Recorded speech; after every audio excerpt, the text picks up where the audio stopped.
the government has come out with a statistic saying that 60% of all the jobs that young people in England today in school today will do when they grow up haven't yet been invented.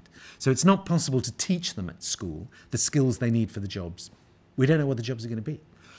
But it's actually worse than that, which is that what the world now wants, what the developed world now wants, is not job seekers, but job creators. You're going to have to come out and invent your own jobs. It's a set of behaviours that young people need if they're going to succeed, and in that way they'll be able to invent the jobs that they are actually going to do. Now, what are these skills? We call them creative skills, and essentially they're around 5 major areas. It's to be imaginative, to be disciplined, to be resilient, and to be able to come back, to be collaborative and work effectively in teams and so forth. Our programs encourage all the schools in the program to give responsibility to young people to solve the problems and develop their own projects. Schools apply to be in the program with a problem in the school that they want to do. And if I just give you one example, school applied, a primary school, with a set of children who were very disengaged, had very low aspiration, and it wasn't they were behaving badly, they just wouldn't engage with education. And we said, you've got to make the children responsible. And so we looked, and there was a project the school had to do, which is to build a new classroom. And we said, why don't you give that to the children, and the children will build the new classroom. So the children took responsibility, and they had a big discussion amongst themselves about what projects, what kind of classroom they would build, and they decided that they would buy a full-size passenger aeroplane, and they would park it permanently in the front yard of the school, and they would turn that into the new classroom. And Year 6 had to go to the municipality to get planning permission, because if you park a full-size passenger aeroplane in your front yard, you need permission to do that. Year 5 had to find an aeroplane, and they went onto eBay and they bought an aeroplane, had it delivered to the school. Year 4 had to design the interior of it, and they went on the internet and found the details of David Beckham's private jet, the person who designed the interior of it, and they contacted him and said, we bought this aeroplane, will you come and turn it into a classroom? He came and turned it into the classroom. The thing is that what those children learn by doing that is that being creative isn't about having good ideas, it's having the skills to make good ideas happen. And for those children who came from a background of very low aspiration, their parents were all unemployed, many of their grandparents were unemployed, they came out believing that they can make a difference to their own lives. The question is, it's how you do this that really matters. You say, all right, I'll send the creative professional into school, there you are, is that your system? And you say, no, no, no, no. Around that is how you link it to the curriculum, how you train the teachers to make the most of it, how you prepare the creative professionals to come in, and so forth, so that because we've got that worked out really quickly, we can make sure that almost every time a creative professional goes into a school, they come out with a really great result for them and for the children. The way that we work is all the projects are linked back into the curriculum. And in fact, the aeroplane project was a literacy project. The children didn't know it was a literacy project because they had been given responsibility. But what we trained the teachers to do is the reason Year 6 was doing all the planning applications is because they had to fill in all the forms. So they had to download them, they had to write them out, they had to read the rules and so forth. Year 5 were the people who were negotiating with the transport contractors and buying the aeroplane, and they had to write lots of letters and so on and so forth. And so they're all writing.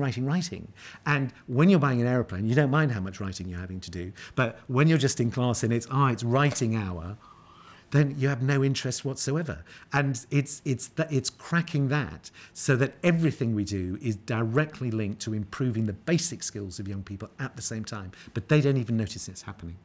This project it's an interesting project because it brings something that I think differentiates humankind from other species, that is this ability to create. And by bringing creativity back to school, principally addressing underprivileged children, I think it's really adding an important skill. So I'll give you an example. Very fundamental to creativity is to ask questions and to be curious and to challenge things all the time. And so you can talk to teachers and you go, okay, teachers, being very inquisitive, asking lots of questions is very important to creativity. Don't you agree? And they all go, I completely agree. So we say, go into the classroom for the next week and observe your pupils and come back and tell me if they are demonstrating questioning behaviour. And they come back after 2 weeks and they go, well, they're not. And we said, why not? And said, because actually I don't give them time to ask questions because I'm always moving on. And we go, so you've said that questioning is very important, but you've just discovered you're not giving them the opportunity. And they go, oh, I see. I need to design the lesson plan in such a way that there is space for them to question. We say yes. And then they go back and they do another 2 weeks, and then they come back and say, they had lots of questions. And we go, well, there you are. You've only just discovered it. And the more you encourage that and the more that you create that space. And we have essentially 15 sub-habits, of which questioning and wondering is one, that we are training teachers to be able to observe. Because what we found is that, largely speaking, once the teachers start observing it, they change their practice and they begin to take on the practice that our creative professionals were doing. So the effect of this is actually going to be to reduce the cost of doing the programs, because we're not going to need as many creative professionals, because it's getting the teachers to think through what's happening. We've done research in which we've been tracking 13,000 young people who've been through our programs and comparing their performance at every stage in education with 85,000 young people not in our programs, so that we can see. And we can show our children do better in tests. We've been tracking the attendance levels of all the schools in our programs and comparing them with the attendance levels of all other schools in England. And we show that our schools have got better attendance levels. We've been doing research that shows our programs engage parents.